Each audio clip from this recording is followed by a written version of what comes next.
begin with our conversation, we want to remind everyone that the Chamber does not endorse any businesses, but it supports all Latino businesses in Maryland. We would also like to thank our BAM sponsors, Kaiser Permanente, keeping our community healthy, Fulton Bank, taking care of our finances, and SMECO, South Maryland Electric Cooperative, keeping the lights on. And you can see there on our screen also, we want to recognize our corporate sponsors for their ongoing support. If you would like to have your name up there, reach out to Patricia, reach out to Marco, have a conversation with us, and we'll gladly put your name over there.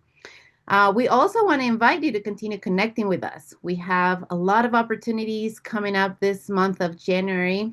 And I know Patricia has a slide for us showcasing these are just for the remainder of January. So through the end of January, you have at least 3 more opportunities to connect with us. We have Chamba and Pachanga in Rockville on February the 23rd. You have the networking mixer in Crofton on the 26th, and you have Popcorn Mastermind right here in my neighborhood in Columbia, and that's on the 28th. So we hope to see you in one of those events. If you have your phone, this is the time to go ahead and, just take a little screenshot or just go ahead and do that QR code, or you can visit later, mdhcc.org, where you can find the information about these events and everything else that we have coming up this 2026, our 40th anniversary year. I want to invite you to consider joining the Chamber. If you're not a member yet, you can register online at mdhcc.org, or you can contact us at info@mdhcc.org.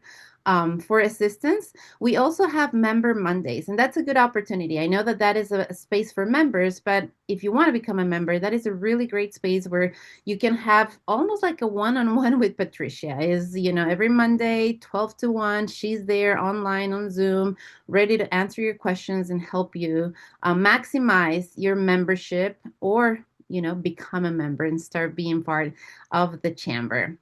We also want to use this opportunity and every opportunity really that we create to network and make connections. So I invite you to drop your information on our chat, your contact information. We want to know who is in the room with us today, what business you're in, and maybe there can be some synergy and energy right there on our chat. We've seen it before in other BAMs where connections were made and taken offline after our short time together here online. We are recording the session, so if you're in camera, please smile. And we will be using this on our social media. We will be using this to, bring this good information, not to just those of you who, thank you so much for taking the time and being with us, but also those who maybe they couldn't make it today, but are interested in this topic as well. Our BAM today is all about scaling through acquisition, as it is one of the most effective ways for established business owners to accelerate growth and build long-term wealth. And that's why in today's BAM, we will learn about acquisition, scaling, and preparing for an exit. We are honored to be joined by our speaker, Erica Baez-Grimes, a certified mergers and acquisitions professional and a business broker and M&A advisor at the BPH Group. Erica is a respected voice in the M&A community, known for guiding entrepreneurs and established companies through buying, scaling, and preparing for a successful exit. With deep expertise in purchasing EBITDA, structuring strategic bolt-on acquisitions, and unlocking enterprise value, Erica also champions education and access to ownership, especially within the Hispanic community. Today, she will help us understand how the buy, scale, and exit ecosystem creates a clear pathway to building business wealth and positioning ourselves for a strong and strategic 2026. So it is an honor to welcome to BAM, Erica. The virtual room is yours. Thank you, Chris. Can you hear me okay? Yes, we can. Excellent. Thank you so much, everybody, for having me. Obviously, Marco, dear friend, I appreciate you inviting me to share this Very important topic. Patricia, has been great working with you, and we can just go ahead and kick it off.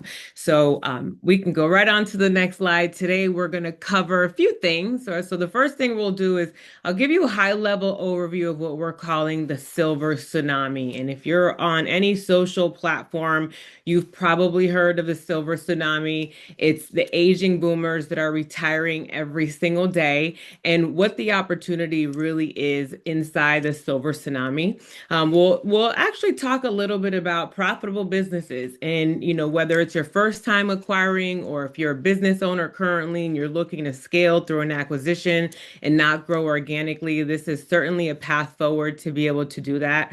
We'll talk a little bit about the mistakes that new buyers make when they're making their first acquisition. I served as a business broker for a large business brokerage in my tenure in my entire career. And I'll share a lot of the mistakes that I've seen, especially the ones that really stuck out from the buyer side. So definitely happy to bring some tips here to this conversation. We'll talk a little bit about micro opportunities. So micro opportunities is something that a lot of people aren't looking at as a potential wealth building strategy, but you don't have to buy a $50 million company to be able to get there. So we'll talk a little bit about that. And obviously, the last and most important thing is really your investment thesis, right? It's really just the roadmap and the guideline on how to get things done. So, next slide. Excited to be here with you all, and we will get started. So who am I? We will spend no time in this page pretty much. My name is Erica's Buys Grinds. I've been putting deals together for a little bit over 15 years. I've worked pre-M&A, post-M&A. I did it for large financial institutions. For the last few years, I've worked as a sell-side business broker, so helping family-held companies successfully exit the marketplace. And through that tenure in working as a business broker, I've talked to over 10,000 buyers that really needed some direction in acquisition, which is exactly why I'm here. I'm also a founder of a small company, so it's a business that my husband runs. He's the CEO of that company. We have about 6 employees right now and scaling through acquisition. So we'll talk a little bit more about that later. But that's really why I feel qualified to be here. I've talked to enough buyers to know, why they're hitting themselves hitting their head on the wall, and what sellers really need to do to prepare to have a successful exit. So we can go on to the next slide.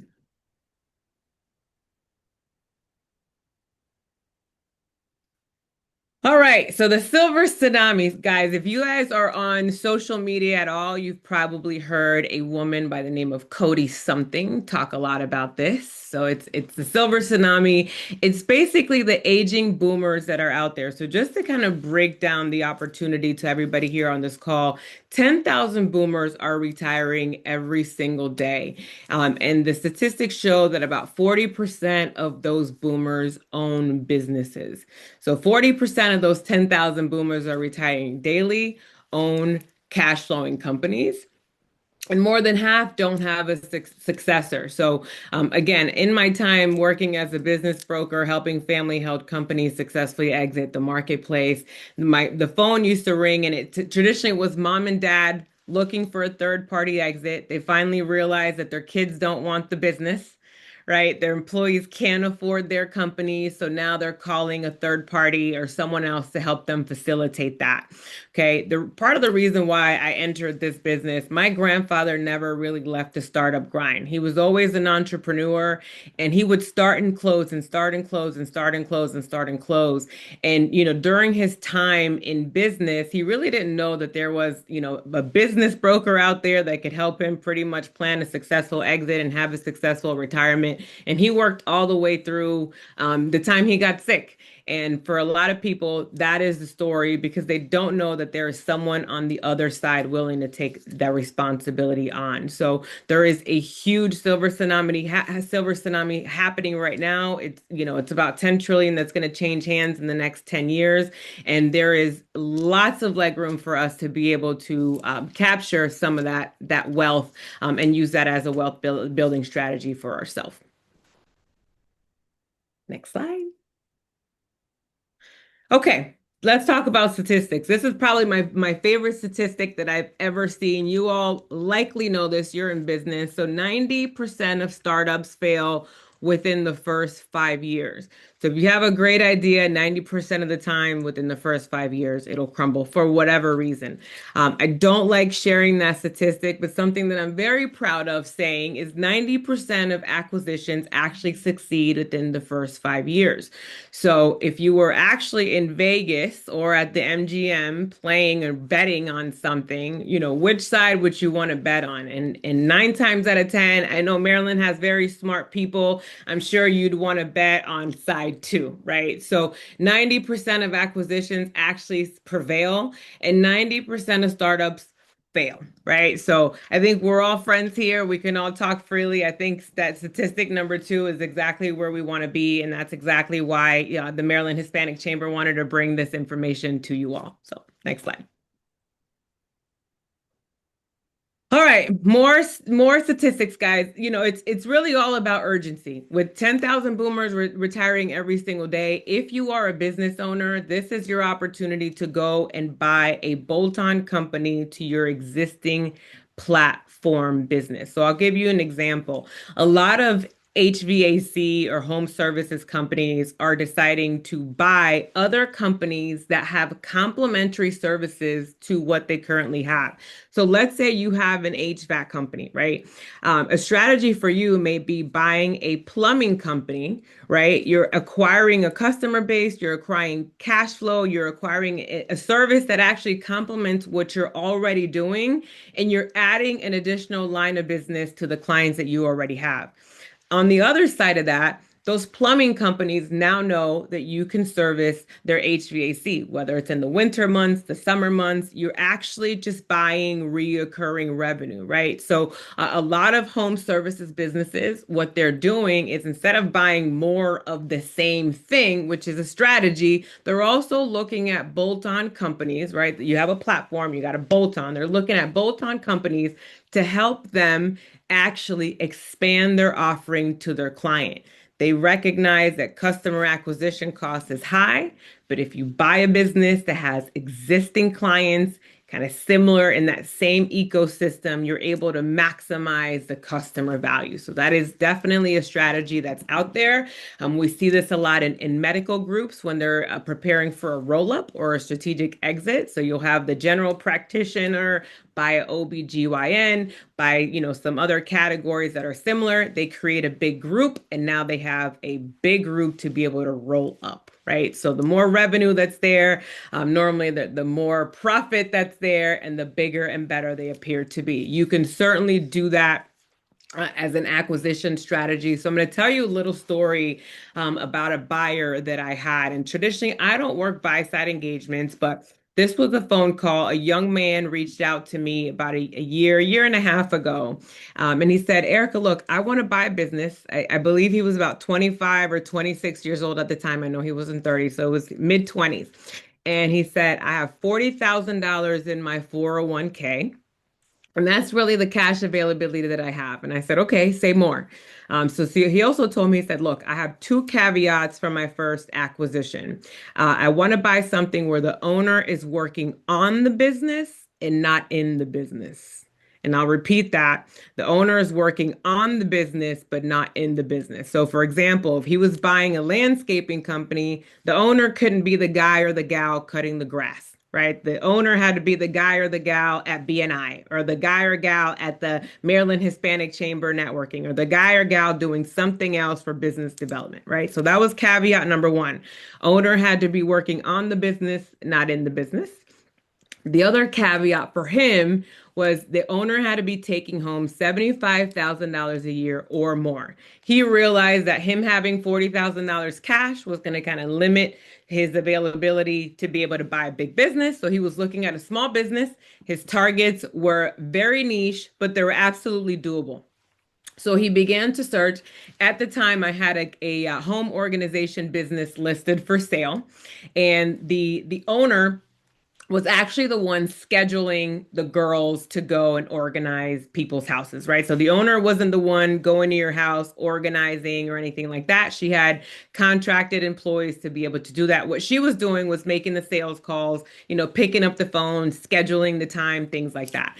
So he looked at the business as an opportunity. It met the criteria. Owner was working on the business, not necessarily in the business outside of, taking calls. And then the other thing was she was taking home more than $75,000 a year. So I'll tell you a little bit about that owner at the time. That owner, her husband had a job offer that was in Spain. He had a job offer across the pond somewhere, and she knew that continuing to work in the business was going to be a restraint just simply because of the time difference. And she didn't want to have to manage two different time zones and things like that. So, long story short, she decided to exit the business. So, this kid ends up buying this business. There was seller financing that was, part of this. The deal was a pretty clean deal for both parties involved. To date, this young man is in his 30s or close to his 30s. He's acquired 8 businesses with this same model. He's making close to $800,000 a year being a part-time CEO to very small micro businesses, guys, right? He's working as a part-time CEO to very small companies. He started with one, he's at 8 right now. And eventually, when he's making close to $1 million, I likely will be able to take his portfolio over to a private equity group or a family office and sell that portfolio for 8 to 10 times the money. This guy could have a $10 million exit in 1 to 2 or 3 years, just depending on how he runs his show.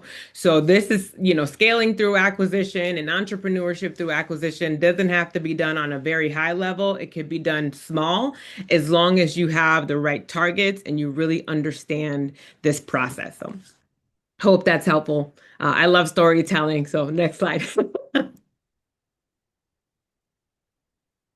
All right, so here's another example of somebody else. This was not anything that I was associated with.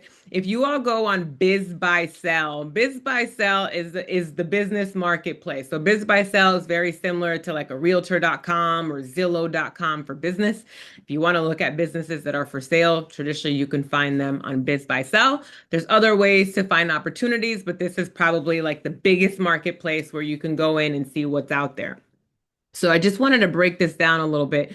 When you see this, this is a deal that's actually in Palm Beach, Florida. So when you're looking at this, it says sales price 1.5 million, right? So total asking price 1.5 million. It's cash flowing about 396,000, so close to 400,000 in cash flow, which is great. This is where you see SDE. SDE means seller's discretionary earnings. So the seller is making around $400,000 in this business. Okay, he's paying about $2,900 in rent. The business started in 2017, yada, yada, yada. So it basically gives you a breakdown of the business. So let's say, for example, you were interested in acquiring this landscaping company. Your deal would likely look something like this. Sales price being 1.5 million. So you would come up with a 5% down payment. That's about $75,000. You'd likely ask the seller to hold a note for 5%. So the seller would hold back 5%. So total finance in this deal, right? If you're going to the SBA, and if there's some bankers on this call, this is, a traditional deal that we see from time to time. Rates can change. This is just for examples only. SBA rates can change every single day. So, for example, if you go to the bank and get an SBA loan, let's say your rate is at 10%, your cost to service this debt is around $214,000 per year. Okay. So at the SDE, the seller's making close to 400,000. It's going to cost you 200,000 to be able to get this done. You are now cash flowing about $180,000 a year. You just bought yourself a $180,000 business. So what people are doing, right, in this model, they can say, you know what, I can hire a manager to run this for $100,000. I would be fully absentee, let's say in 6 months, right? So the first 6 months, I want to go in, learn the people, learn the contracts, learn all the things about a business. And eventually, in your mind, or you have a plan, and you want to say, you know what, I want to go ahead and drop a manager in this business at maybe $80,000 to $100,000. Now you're putting $80,000 to $100,000 in your pocket based on this model, right? And this is something that's done every single day. So hope that's helpful. Next slide. This is another business that has a very similar model, guys. And, there's a lot of people online talking about ugly businesses, right? And, people call me every day, hey, Erica, I want to buy a car wash. Erica, I want to buy a laundromat. So I'm going to pause here real quick and talk a little bit about an ugly business. So, an ugly business or, fall in categories like this. I will say, two things. It sounds very cool to buy a car wash, right? Because traditionally, you as an owner, you're not going to be the one there taking the change or, taking the dollars. Normally they run on their own. The challenge with the car wash, right, is the average ticket of the car wash. It's normally maybe $10 to $25, depending on the region, depending on the market. So let's say you own a car wash and it's your first acquisition. You bought it taking money out of your 401k. You got into it by the skin of your teeth. And something goes wrong with that machinery. And it costs $40,000 to repair a piece of machine. Now you're hit by the bus. Right. So traditionally, when we see the car wash model, we see the car wash model working when you have two, three, five, 10 locations, right? Because if one location goes down, the reoccurring revenue of those other locations kind of helps supplement that. So ugly businesses are out there. Everybody wants that unicorn opportunity where you don't have to be there and the cash is just coming in, but always consider the equipment inside those businesses because that capital expenditure could be very, very high. A lot of the times you'll see those off-brand car washes kind of sitting there dead, and you're like, why doesn't this car wash work? What happened with this car wash, right? Everybody needs to wash their cars because likely they can't afford to get it fixed because their average ticket was so low, they didn't collect that revenue, right? So always keep that in mind. That's something to consider. Same thing with the laundromat, right? If you're talking about quarters and change. So your washer or dryer goes down, maybe $500 to repair, but you've made $18 on that machine, right? So always things to consider when you're looking at acquisitions. This is another example, parking lot sweeper. It's a considered an ugly business, and when you're looking at an acquisition opportunity, you want something where you don't have to be the star of the show. This is a perfect example of a business that does not need the star of the show. There's some businesses that you have a face plastered all over, and your enterprise value really goes down, where it's like, Erica's Home Services, right? Everybody's calling Erica, right?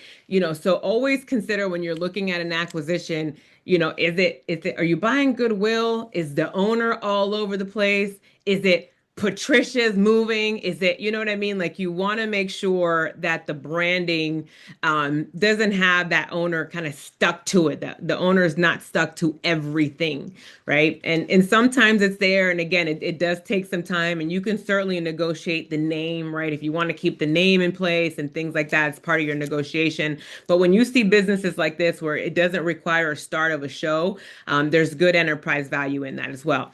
We see this in medical practices a lot. So let's say, for example, a doctor is going to sell his practice. Well, people go to that office 9 times out of 10 because of that doctor. Not so much because of the location. They go because they like the guy. I'll be honest with you. I have a hygienist that if my hygienist moved to Florida, I would go get my teeth cleaned in Florida.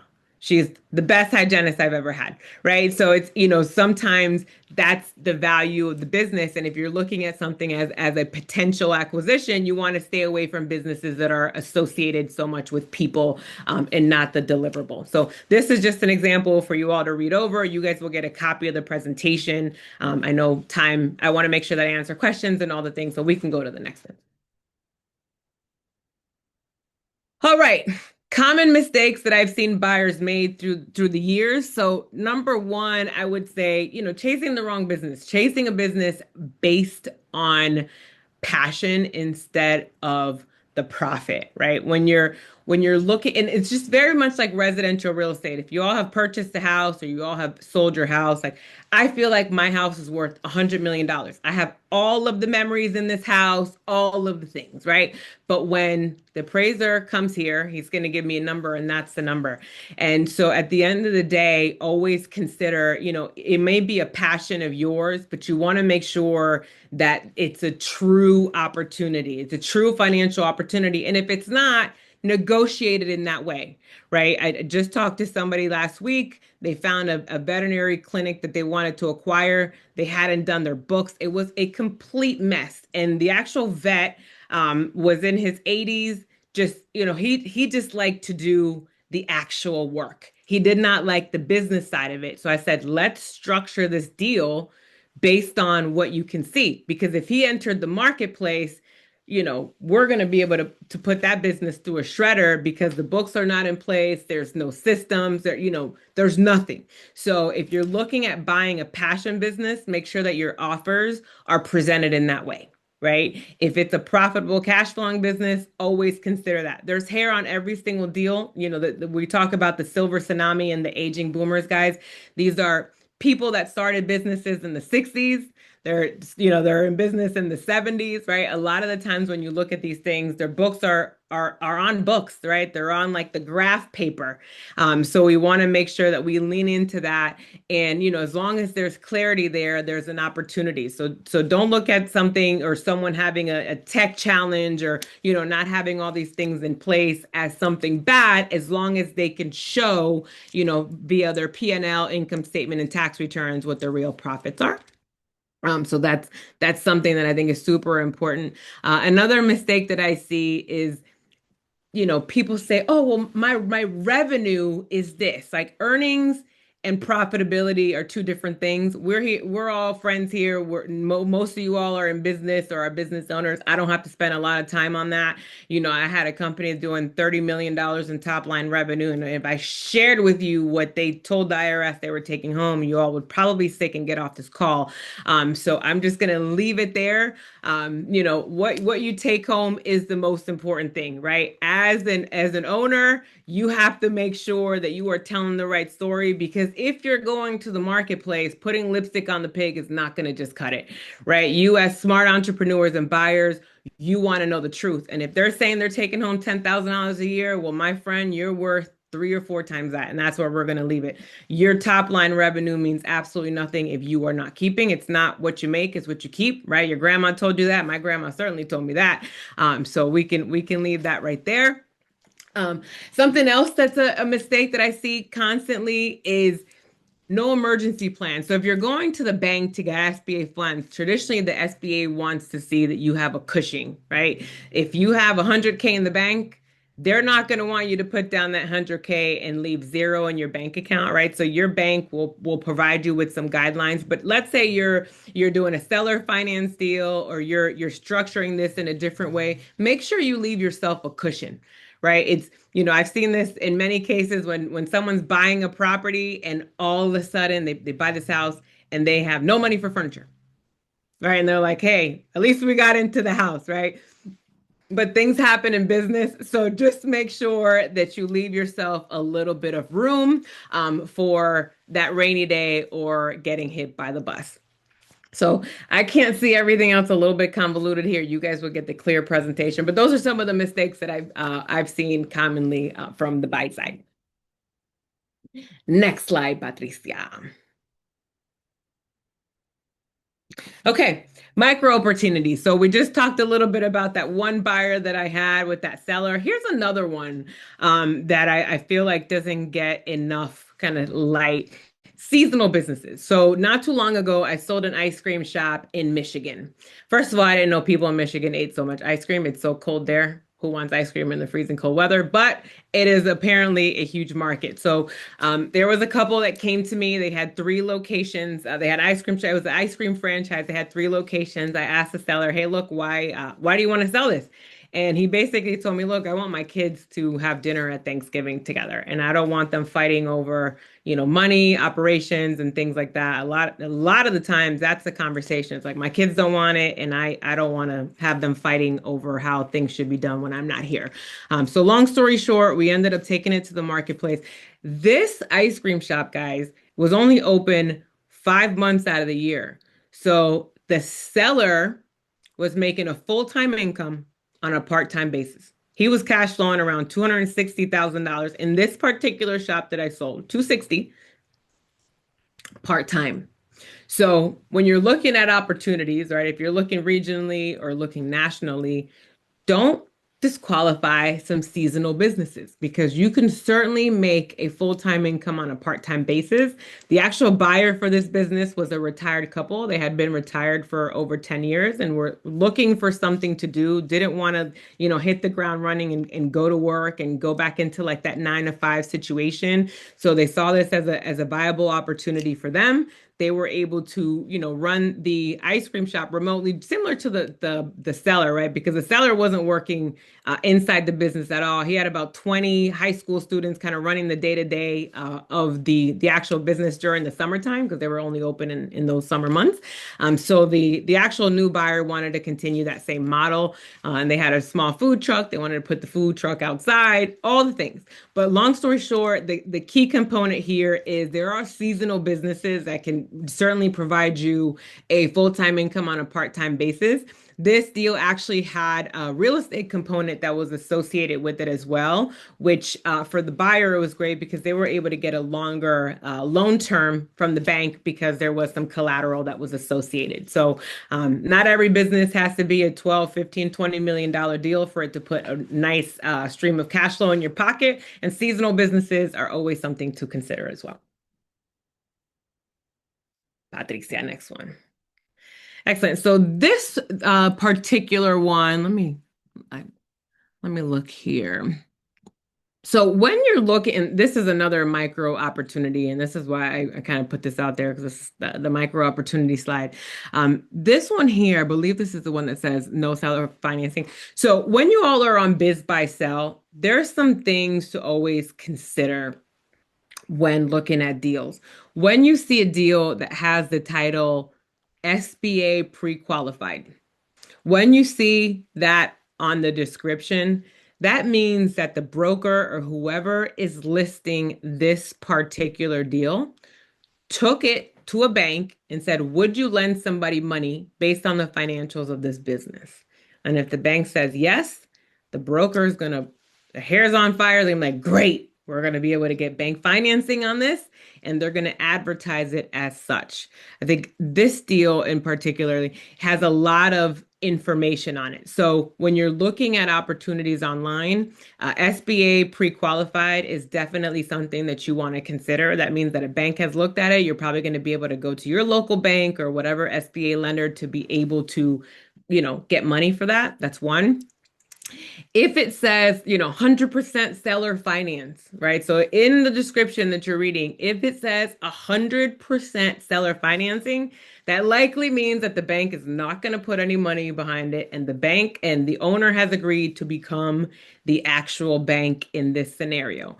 You obviously have to put together a good deal team. I'll share a little bit of feedback on that. And if we don't have time, you guys will get some slides and some information around putting together a deal team. But if you have a CPA that this is a good time to bring them in, right? So if you see a deal that you like and it says, seller is willing to finance everything, you're going to want your CPA to take a look at the books of that business to make sure that there's something that's not hidden in there. You as a buyer can also ask the seller to have a certified business valuation done, right? If they are willing to get a valuation done on their business, that means they're serious. That means that they're really sitting here actually willing to prove the quality of their dollars. So having a certified valuation done is not uncommon. Traditionally, if somebody wants to list their business with me, that's the first exercise that I have them do is, hey, let's get a valuation done so we're not negotiating pennies at a table. I can present a certified valuation to the buyer and say, this is the business appraiser. This is what it says. This is what we're worth. We can start here. So these are just some key terms. Again, I will send you all this slide so you can see kind of like a breakdown of what you'll traditionally see on Biz Buy Sell. You'll see words like turnkey opportunity. This one actually says 2 territories, fencing, franchise. So when you see territory and franchise, now you know you're subject to a franchising agreement. You're subject to getting approved by a franchise. So these are some of the key things that could be hitting in verbiage that you may not, recognize up front, right? It looks like it's a great deal, but let's see, right? What does the franchise agreement look like? That's really, really important. What are you going to agree to do for the next 2, 3, 5, or 10 years? What type of royalties are you going to pay? What type of marketing fees are you going to pay? So all these things are super important as you're looking for deals online. Patricia, how many minutes do I have left, by the way? We have another 10, 12 minutes. Okay, perfect. We can skip through this one. This is just another example of SBA financing on a deal. Again, you guys will get a copy of this. Here's some myths, right? So I get asked some things like this all the time. One of the ones is there's no good deals online. Guys, as brokers, we have to advertise online. Like that is where we showcase our people. All right, now I'll be honest. If you all let's put an example like residential real estate. If you go and knock on your neighbor's door and say, "Hey, look, my mom wants to buy your house. Can we do a deal?" You are likely going to get a better deal than if a real estate agent goes out there and does all this marketing and does all the things, right? Because there's a relationship, it's off market, so on and so forth. Businesses are the same, right? So once something is in the marketplace and it's listed by the broker, the sell side broker's responsibility is to get the highest and best for the client. We want to stay away from seller financing. We want to do cash deals. Obviously, we know that the SBA is going to be a component of this. But if we find someone that says, hey, look, I can close in 2 weeks all cash and I'll take that price, we are likely going to entertain them first. So there's definitely some great deals online. 80% of small businesses never even find a buyer. There is an influx of opportunity. It's everywhere. But I'll be honest, let's say, and this is just a marketing tactic for everybody here on this Zoom and on this call. If you go into, let's say your dry cleaner gets, solicits all the time. People are calling them for merchant services. People are calling them for all kinds of things. I know because my husband's the CEO of a merchant company that I founded in 2014. I know how that goes. But I'll be honest with you guys. If you walk into your, let's say, laundromat and you know the owner and you say, what's your plan for this thing? They likely will tell you they have no idea. You're giving this to your kids. What are you going to do when you retire? They don't know. So if you're looking to buy something and you know the industry that you want to be in, walk through the doors and ask the owner, hey, what's your plan for this? And I tell you, maybe 50% of the time they have no idea. And there's your opportunity to negotiate. You can certainly reach out to somebody like me or, a broker or whatever have you to really talk about like deal structure and how you want to put something together. Reach out to an attorney to help you kind of really, button down the legal language. But I challenge you, if you walk through the door of a business that you'd be interested in, have a conversation. Because once these deals are on the marketplace, you guys, we want highest and best, right? That's our fiduciary responsibility to the people that we're representing. Walk through the door, talk to people. That's one.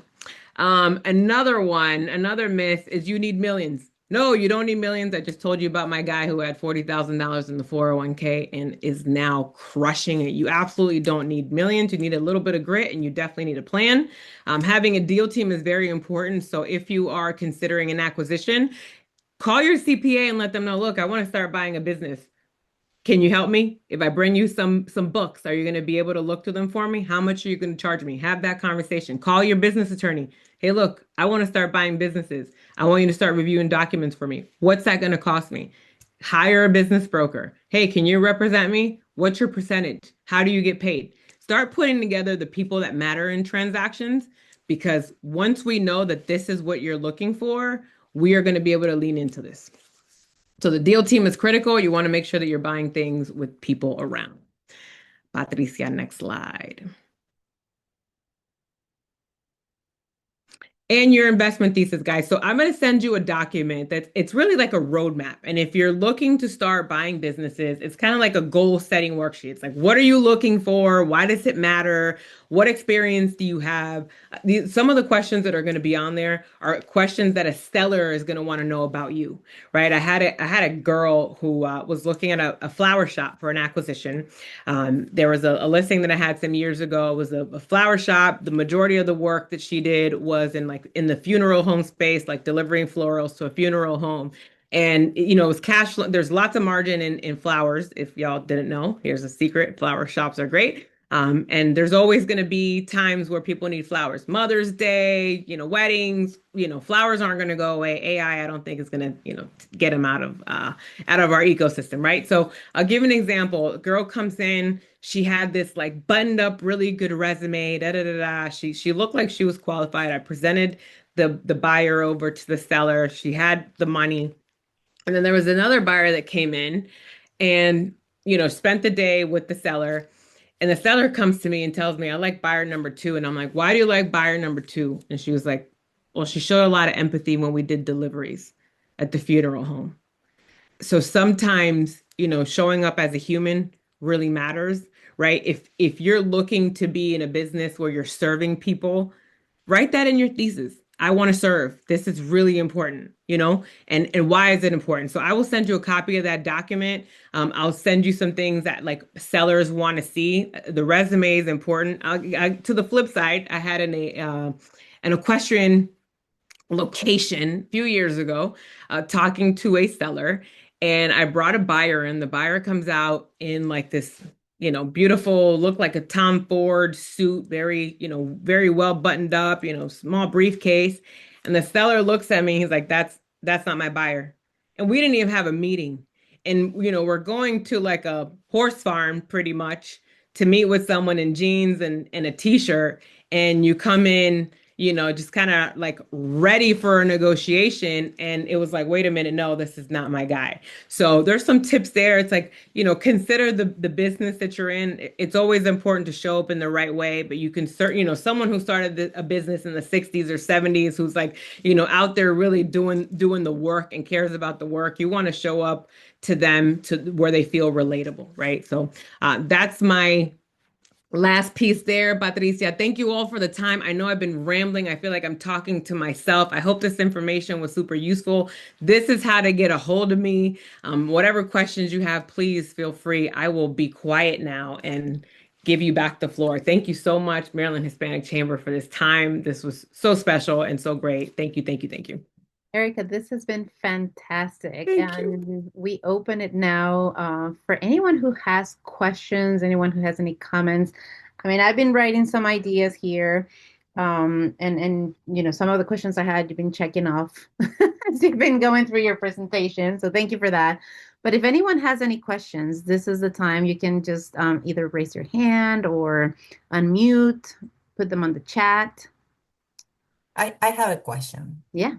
So Erica, how long, and I like this idea. This is fantastic. The presentation was fantastic, and this idea of getting micro businesses, micro purchases is something that is, um, I I didn't know. So I thought you needed millions, uh, way more than you presented. But anyways, how long do you think it takes the whole process, right? Since you say, "Oh yes, I talked to the dry cleaner, and they might be considering, selling," from there to the end of the process. That's a great question, Patricia. So traditionally to transact, it can take anywhere from 3 to 9 months to transact. Sometimes if there's financing involved, the bank takes long, right? Just like a mortgage, they take their time in underwriting and things like that. So it works very similar. So it could be 3 to 8 months. There's times where, let's say you go into the dry cleaner and the dry cleaner says, yeah, Patricia, I'm willing to do, let's say a 3 year earn. If you say, look, I'll give you $10,000 up front. I want to take over your business.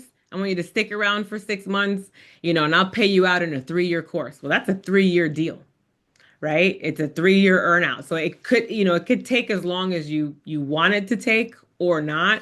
I'll tell you the delays are traditionally the bank. It's just kind of getting the finances together, making sure you're qualified as a buyer, making sure all the seller, paperwork is there. So traditionally 3 to 8 months, but again, depending on the deal structure, it could take a little longer if you're going to keep the seller around. Patricia, if we could take the stop sharing screen so we can see each other, maybe that will encourage people to ask questions. But I do want to ask a question you talked about, and I really appreciate Erica, all of being the wife of a realtor. all of the the similarities that you talked about in real estate, right?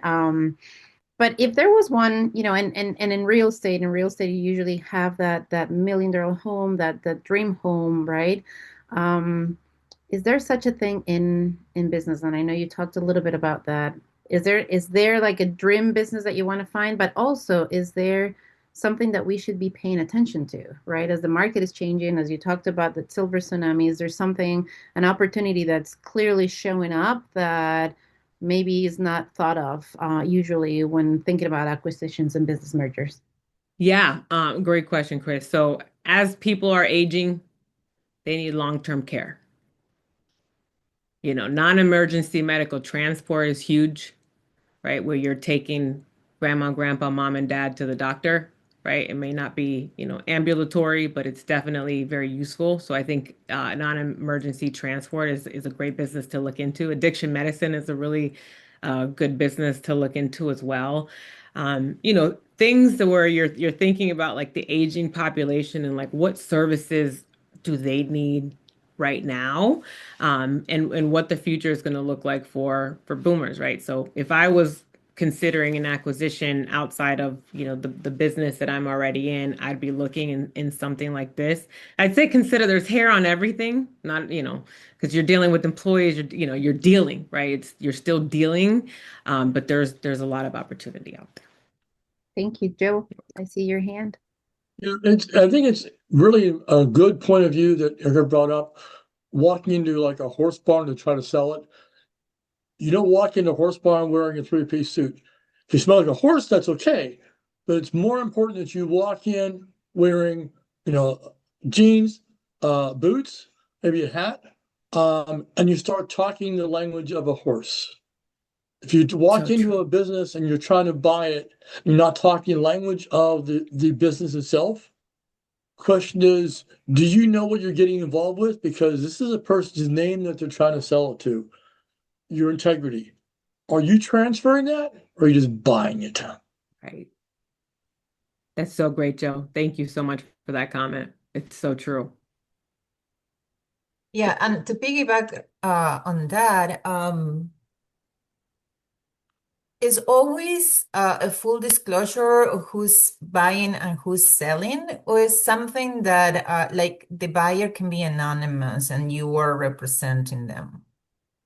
This is a So silly question. I have no idea about this. No, no, no. It's a good question. So at some point, right, the buyer and the seller, there's going to be conversation, right? My stance always is being able to bring information to a seller about X buyer and having them say, yes, I'm willing to communicate, right? Because, I don't want I don't want to sell to a woman, or I don't want to, I don't like all those things. So I tried to say, here's the qualifications of the buyer, right? The buyer's been in the floral business for 10 years, looking to expand, owns this, blah, blah, blah. Are you willing to have a conversation? Right. And at that point, right, it's his or her business. So, you got to meet. Sometimes when there's like a family office or a private equity group, you don't meet the head of the group in many cases, right? So, you're dealing with the fiduciaries or the people that represent the group. So sometimes there's not like a buyer seller, but if it's operator to owner, you will meet before. You necessarily won't meet the employees before, because traditionally the employees don't know something's happening until it's happened, right? Because you don't want to say, "Hey guys, guess what? I'm selling." They're going to be like, "Oh my God, they're selling. The company's going to be ruined. I'm leaving. I got to find another job." And it creates a ton of panic. So the employees you won't meet until, traditionally after, unless there's like a key guy or gal that really needs to stick around for the business to succeed. Erica, for existing owners who already have a business. Oh, Juan, did you have a question? I saw you on mute. Yes, I Yeah, thank go you ahead. for yeah, because I was trying to figure out where to raise the button, raise my hand. I'm like, where is it? Um, so like I said, I've been working with small businesses for many years. And recently I moved out to Florida, and in the whole transition, I got into a car accident, so I'm actually getting a big settlement soon. Well, I'm glad you're alive and you look like you're well. Yeah, well, I just went through knee surgery, so yeah, I'm okay. Drugs are no, drugs are, I would say drugs are good. So anyway, um, I work in life insurance, but I've been thinking about, acquiring a life insurance company, and sort of similar to what Cody was talking about, acquiring a portfolio of different, I don't want to work the business. I want to manage them, more of a private equity type um ideal. Um is life in owning, I mean, I mean, when you work for a big corporation, you sit pretty because it's, you're running on a big corporation type of marketing, everything else. But have you seen people buy life insurance? And I do apologize. I got two little girls homeschooling right now, and they're playing Oh, in the okay. background. Yeah, people, great question, Juan. People buy everything. I've definitely seen it's just like, State Farm and Travelers when they try to sell you a franchise, right? You're buying a piece of a life insurance company. So absolutely yes.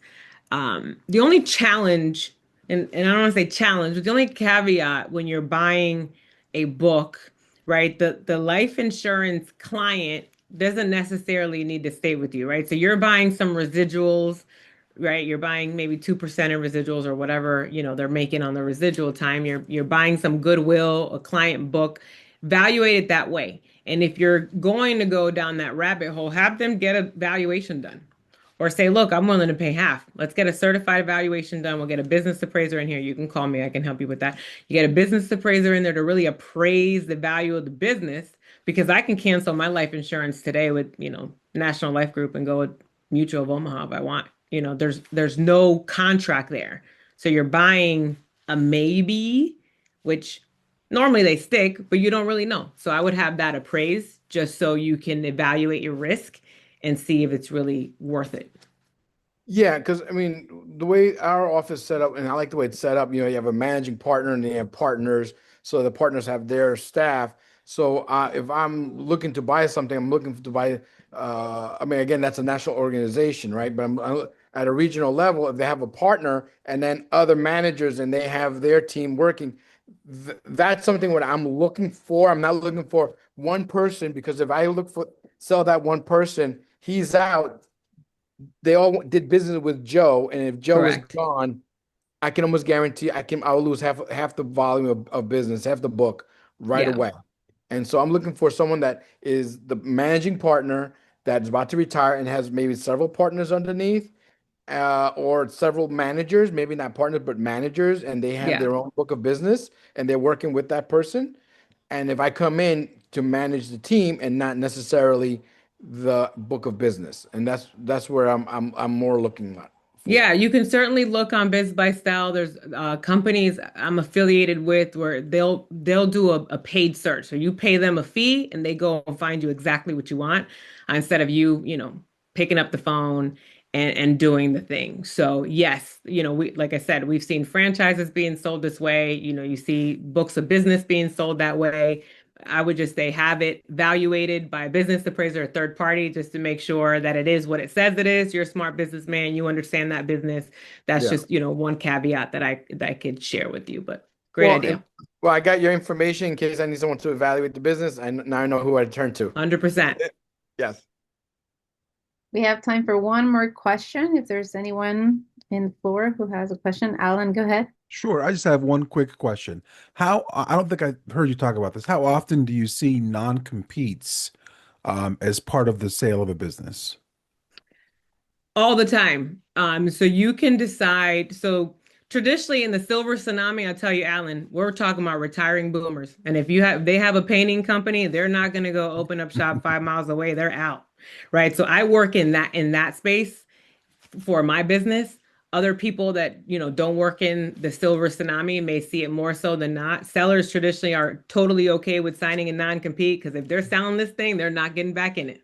Right. Or they're married to you for 6 months, 8 months, 3 years, they have to still pick up the call. Right. And if there's a seller note that's attached to it or earnout that's attached to it, they are very incentivized to make sure that you do a really good job.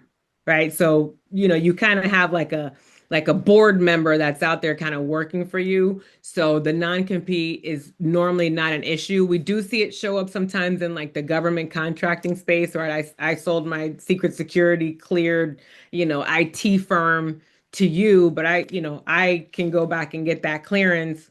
Can I, that's sometimes where the conversation shows up. But in the silver salami, not so much. They're retiring. They want to go to the beach. They want to go to where Huang is right now. We all want to go to where Juan is right now. It's so cold here in I used to Maryland. live where Huang is right now. I don't want to go back over there. If you notice, I'm wearing a sweater right now. It actually it's 35. I know. Don't feel for me, but Yeah. it's like they have a winter for like 1 week. It's like 30s in the like high 30s, early 40s, and then it's back to 60, 70. And I live in Orlando, but my in-laws live in Ormond Beach. So yesterday I was at the beach. I didn't go Right. on the beach, but I was just walking by in one of the Fair. parks with my kids. Yeah. Awesome. Well, thank you all so much for this time. I took away a bunch from you all. So I appreciate you sharing with me. You have all my contact information. Find me on all the socials. Erica the Broker on social media. I think Erica Bias Grimes on LinkedIn. The chamber will send out, the Yes. copy of the presentation and some documents that are associated. So I And Erica, really appreciate you guys. if you could put your contact information on the chat as well before you leave so I that people will. have it handy, that'd be great. We've heard about Silbert Tsunami, Biz by Sell, different strategies, ugly businesses. Some of the messages, some of the key takeaways is don't just go by passion and heart. Really analyze with a cold head. Look at the numbers. Numbers. I heard you talk about numbers, numbers, numbers. That deal team that you need to have. Speaking of numbers, you do not need millions, right? That's another lesson. We talked about portfolios, Yep. but showing up in the right way, showing up with integrity, that also came up, and it's a combination of both passion, strategy, and the right reasons for it. So, Erica, thank you so much. I think we got a lot in this 1 hour, and thank you Thank all you. for being here. Just as always, thanking you for being with us. We'll be back in the Zoom room in a month.